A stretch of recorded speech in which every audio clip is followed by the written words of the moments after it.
தமிழ்நாடு அரசின் நகராட்சி நிர்வாகம் மற்றும் குடிநீர் வழங்கல் துறை முதன்மை செயலாளர் பனிந்தர ரெட்டி பெருநகர சென்னை மாநகராட்சியில் மழை பாதிப்புகளை தடுக்க எடுக்கப்பட்டுள்ள நடவடிக்கைகள் குறித்து செய்தியாளர்களை சந்தித்து வருகிறார். அதன் நேரடி காட்சிகளை பார்க்கலாம்.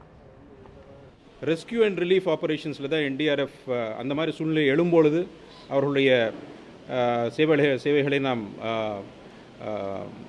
எடுத்துக்கொள்வோம்.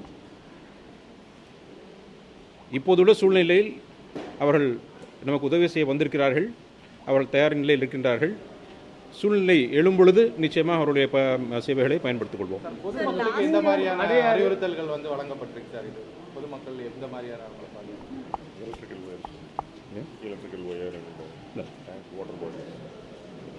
நீர்நிலைகளில் பாதுகாப்பற்ற சூழ்நிலையில் இறங்க வேண்டாம்.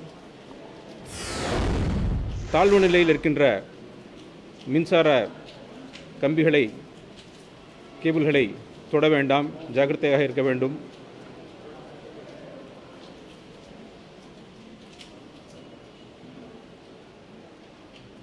தங்களுடைய வீட்டு அருகாமையில் இருக்கின்ற இடங்களில் தண்ணீர் தேங்காத வண்ணம் பார்த்து கொள்ள வேண்டும். ஏனென்றால் தண்ணீர் தேங்கினால் பிறகு கொசு உற்பத்தி நடந்து பிறருக்கு பாதிப்பு ஏற்படக்கூடிய நிலைமை ஏற்படும்.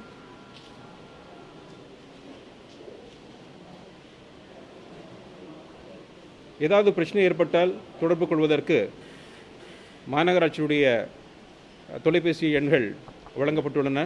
அவர்கள் மாநகராட்சி பொது தொலைபேசிக்கும் ஜோனல் ஆஃபீஸர்ஸ்க்கும் தொடர்பு கொண்டு தங்களுடைய பிரச்சனைகளை தீர்வு காணலாம். சார், இப்போ அந்த பூவம் அடையாறு ஆற்றுல இருக்கக்கூடிய பொதுமக்களை எப்படி, அதாவது கூடுதல் கவனம் செலுத்திருக்கீங்களா? அவங்களை எப்படி அப்புறப்படுத்தணும்? வேறு ஏதாவது முன்னெச்சரிக்கை நடவடிக்கை அந்த பகுதிக்கு எவ்வளோ? ஏன்னா கடந்த ஆண்டு அதிகமாக பாதிக்கப்பட்ட பகுதி அது.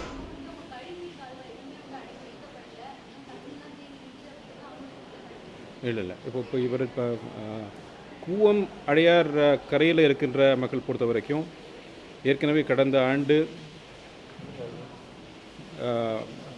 வெள்ளம் வடிந்த பிறகு ஒரு சிலரை மற்ற பிற இடங்களுக்கு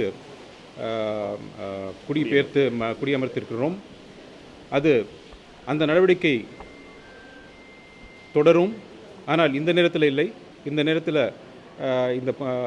இந்த மழையினால் ஏற்படக்கூடிய பாதிப்புகளை நாங்கள் சரி செய்யும் வேலையிலேயே ஈடுபட்டிருக்கின்றோம். எனவே மழை முடிந்த பிறகு அந்த நடவடிக்கை தொடரும். கூவம் மற்றும் அடையாறு பகுதிகள் இருக்கட்டும், அது மட்டும் இல்லாமல் சென்னை பெருநகர சென்னையில் பாதிக்கப்பட்டது லோ லையிங் ஏரியாஸ், குறிப்பாக நீர் புறம்போக்கு பகுதிகளில் இருக்கக்கூடிய ஆக்கிரமிப்புகள் தான். அதனை அகற்றுவதற்கு சென்னை மாநகராட்சி எடுக்கக்கூடிய நடவடிக்கைகள் என்ன? மேலும் லோ லையிங் ஏரியாஸில் இருக்கக்கூடிய மக்களுக்கு என்ன மாதிரியான முன்னெச்சரிக்கை நடவடிக்கைகள் மேற்கொள்ளப்பட்டிருக்கு?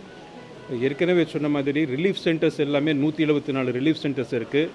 லோ லையிங் ஏரியாஸில் ஒருவேளை தண்ணி தேங்கக்கூடிய சிச்சுவேஷன் ஏற்பட்டால் அவர்களை ரிலீஃப் சென்டர்ஸ்க்கு வரவழைத்து அவர்களுக்கு அனைத்து ஏற்பாடுகளும் செய்யப்பட்டுள்ளன. அவருடைய we will take care of that.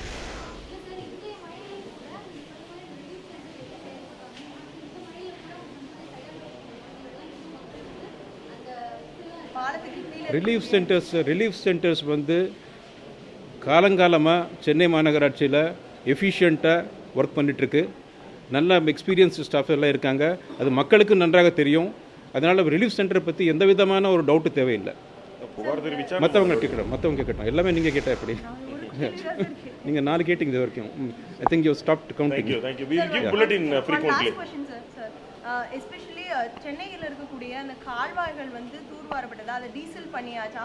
So அதோட ஸ்டேட்டஸ் என்ன? மிஸ்ஸிங் கெனால்ஸோட ஸ்டேட்டஸ் என்ன? அதெல்லாம் டிஸ்கஸ் பண்ணிங்களா இந்த மீட்டிங்கில்? இல்லை, இது ஏற்கனவே நாங்கள் டிஸ்கஸ் பண்ணியிருக்கிறோம். இந்த மீட்டிங் கன்வீன் பண்ணுறதுக்கு முன்னாடி 2 மாதத்துக்கு முன்னாடி 4 மாதத்துக்கு முன்னாடியே சென்னை மாநகராட்சி மூலமாக 18 கோடி ரூபாய் செலவழித்து அனைத்து ஸ்டார்ம் வாட்டர் ட்ரெயின்ஸ் மழைநீர் வடிகால்கள் தூர்வாரப்பட்டுள்ளன. அந்த விவரம் ஏற்கனவே பத்திரிகையில் வாயிலாக மக்களுக்கு தெரிந்திருக்கின்றது. அது மட்டும் இல்லாமல் மிஸ்ஸிங் லிங்க்ஸ் கூட நிறைய ஒர்க்கு சென்னை மாநகராட்சி மூலமாக எடுத்து செய்யப்பட்டுள்ளது. 91 கோடி ரூபாய் செலவழித்து செய்யப்பட்டுள்ளது. சார், நீங்கள் வானிலையோட எந்த மாதிரி தொடர்பு கொண்டிருக்கீங்க? அவங்க ஏதாவது அறிவுறுத்திருக்காங்க? கான்ஸ்டன்ட்டாக புல்லட்டின்ஸ் வந்துட்டே இருக்குது. அந்த புல்லட்டின்ஸ் வச்சுட்டு நாங்கள் ஃபாலோ பண்ணிட்டோம். தேங்க்யூ.